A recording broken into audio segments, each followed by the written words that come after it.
Welcome, traders. In this video, we're going to look at how we use the new ZoneTraderPro Cumulative Delta Indicator and Divergence indicators to identify market reversals. First, I'm making this video on Tuesday, June 18th, which was a fairly active day as far as news releases go. We saw some huge swings in both the ES and the ZN. And to explain what we're seeing here, I'm going to use the ZN chart from this morning. The first thing you need to know is that this information is coming from the cumulative delta down at the bottom. And the cumulative delta down at the bottom is something that's proprietary to ZoneTraderPro, because what it's doing that's different from all the other software out there is that it is looking at the size of the order and not the size of the fill. And that's a huge advantage when doing this. So to set this up, we are going to change the deviation points for the ZN to 0.075, and we need to make that same setting here on the delta divergence and again on the special divergence. The new ZoneTraderPro patterns indicator, we're going to put that at 6 zigzag ticks. I've had several emails over the past week, and it's had a common theme that there's a lot of information on the chart. Well, I agree that there's a lot of information, but this information is information that's need to know. If you're new to ZoneTraderPro and you want to understand something, basically we're going to be really concerned with how we use the cumulative delta, and thus we need a lot of information on the chart. So how does this work? A brand new feature of ZoneTraderPro is to display these KP numbers, which are down here. And these KP numbers, the KP stands for key point, and if this was our current bar right here that we were trading on, key point 2 references this apex right here, and key point 3 references this apex right there. So what we're seeing here is that as the market came down, as the market sold off from this trend trade up here, we saw that the shorts got short to the tune of 38,710, and that was filtered contracts. What we're looking at here is the next key point over, and the number here, negative 6065, is significantly less, of course, than negative 38,000. And we're also seeing an accumulation divergence signal being given here. As we trade down into this exhaustion trade, we again see that the selling was this time only 2,754, and that was the difference between the last key point right here. And we see that the sellers weren't too interested this time to take it down, and we saw a negative 562. In other words, what we're seeing is very strong selling, moderate selling, weaker selling, and where we get to here, where we've given a no supply divergence signal, we see that these numbers are actually positive, so that as the price traded down, the smart money was buying on market orders here. Then we look at the numbers on the top here. Here we see 1,300 contracts being bought. It's increasing here to 2,100, increasing here to 4,800. And then before this trade kicks off, we see first a no demand and then a no supply. Now, this is really interesting, because what these are telling us is that there's being a manipulation in the contract. And we see that up here where we only had 40 contracts being bought here, but we see right here that on the way down, the number was 588. So by using all these key points, we can see that the selling was weakening and the buying was strengthening on these zigzags here. Now, I'm going to change to the ES chart real quick because the market is still open and trading. And One of the interesting things that you see with this new indicator is when price traded up here at the apex, we had these numbers, and these were locked into the historical record. But as price is trading from here to here, we have not formed a new zigzag. And because we have not formed a new zigzag, these are the updated numbers in real time from here to this point here. So what that is telling us is that the number that had been bought from this point to this point originally was 1256. From here to here in real time, the number is 1159. So this is acting as a real-time indicator that you can gauge the difference back here. And if we had been looking to short back here and we suddenly saw the strength coming in on these numbers, we would be given a sign to be getting out of that trade. That is, again, having this real-time information is just so important, it's unbelievable. Now that price has made a higher high, once the bar closes, you're going to see the numbers update and become historical at that point. And now the new real-time numbers are right here. And I'm just going to let it trade a little while longer so you can see that.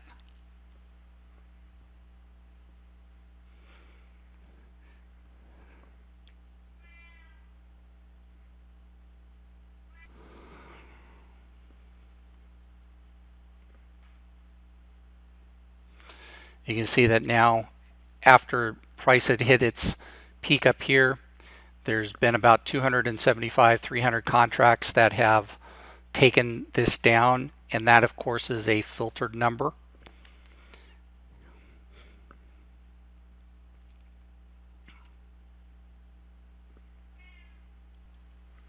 Now, one of the other things I've done is I've gone and I put the divergence indicator also on the order flow chart. And again, I found something that I was not expecting. So the settings are basically the same, except I've changed the price deviation value down to 2 points. And all the other settings are basically the same. The hardest thing that you have to realize here is actually seeing all the information that I'm putting in front of you. And again, I get that.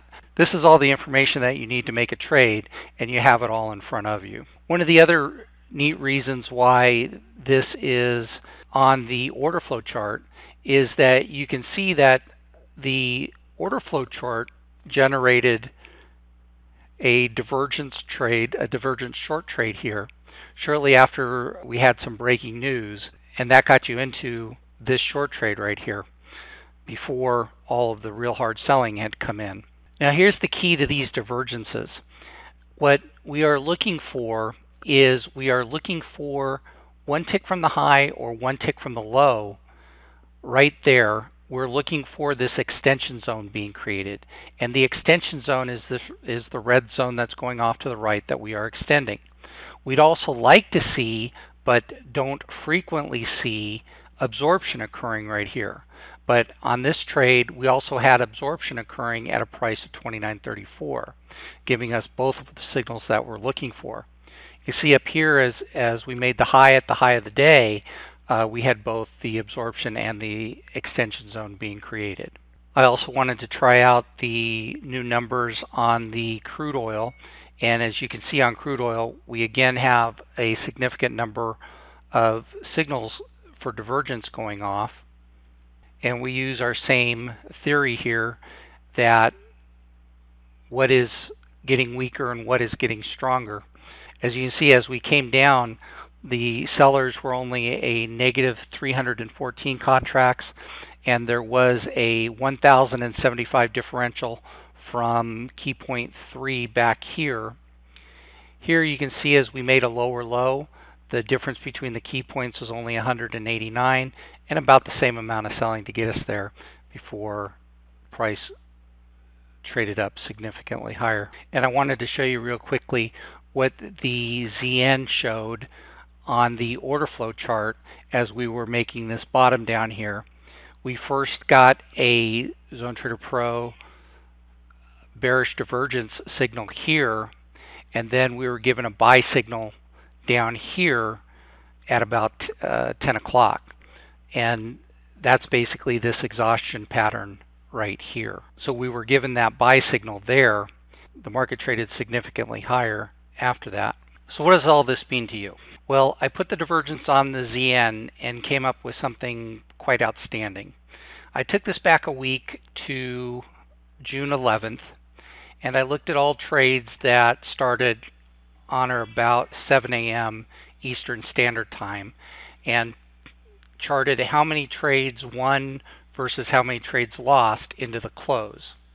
So as you can see right here, here's a trade where you were given a sell signal, but it actually occurred on the close, so that is something that was not counted. If it occurred before 7 a.m., it wasn't counted. So after going through all of these trades, ZoneTraderPro with the ZoneTraderPro Divergence Indicator won 34 trades and lost 0. 34 and 0. Now, what you need to understand, of course, is that you're not always getting in at an apex right here and getting out and reversing at the apex right here. This isn't a strategy.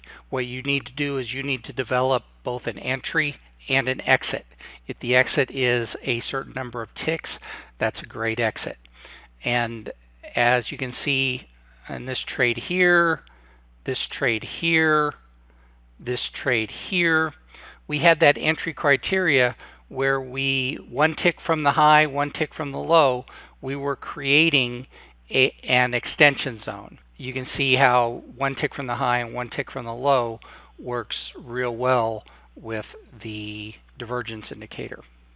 If you'd like some more information, I am going to be holding a webinar for the first time ever on this new indicator. I'm just not sure when yet, so make sure you subscribe to the ZoneTraderPro YouTube channel. I'm also on June 27th holding a Bloodhound webinar and showing what this can do with Bloodhound. Now, these divergence signals and the delta strength signals are not being picked up by Bloodhound because they're using the tick replay function of the chart. So that is just not an option right now. But I will have some software out shortly that will be able to pick up this extension zone as it is live in the market. So be sure to join me June 27th, and the time for the webinar will be 4:30 p.m. Eastern Standard Time. So I'd love to see you here. And I thought you'd also like to know the software that does all of this good stuff is probably going to be released on Thursday the 20th. I have a commitment from my programmer to compile this tomorrow, so it should be available sometime on Thursday. Be sure to check the ZoneTraderPro blog for the update. I prefer to do the update via Skype, so if you see that the software has been updated, contact me on Skype and I will transfer you the files there, and I will do a YouTube install video for you so that you get this installed without any problems.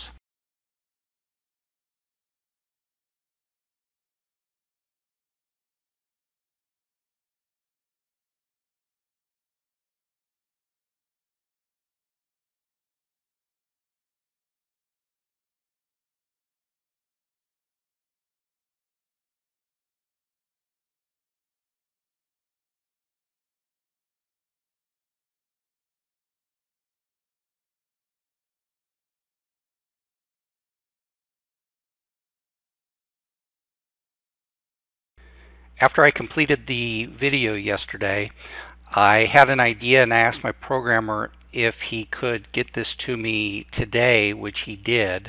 You're going to see a difference between the numerical information on the chart from yesterday and the numerical information that you see on the chart today.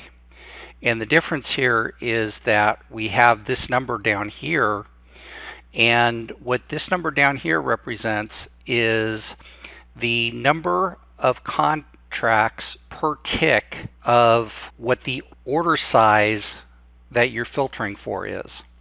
So in other words, the value of KP2 from the high at 29.2675 to the low down at 29.2050 was a net 976 contracts. So what I'm doing is I'm doing a little division here, and I'm dividing 976, a negative 976, by how many ticks this was, and this was 25 ticks, to give a number of negative 39 contracts per tick. And you can now see the divergence indicator over here, along with special divergence indicating a trade as we are talking about this in real time. And the number here is a positive 1,479 contracts from the KP2 point here at 29.25 to the low down here at 29.20 and a quarter. That gives us a ratio of a positive 73 contracts per trade down here. And then remember what we're looking for on the order flow chart. And what we're looking for on the order flow chart is the creation of an extension zone at one tick from the high, one tick from the low.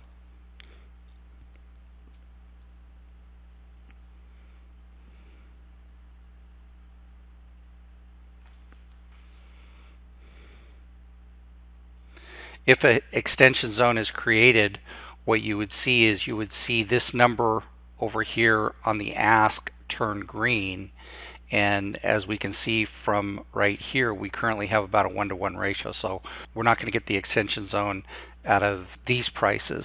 Okay, so I went and reloaded the software, and I put the delta strength on the software. And as we can see from right here, we had pretty heavy selling taking us down to here, and the selling let off, eventually came down a couple more ticks, and then we see this big 235 lot trade that kicked this off. And while we didn't get the extension zone on the order flow one tick from the low, we did get it 2 ticks from the low. So it was created in that bottom tier, and we had a very strong delta strength down here of 959.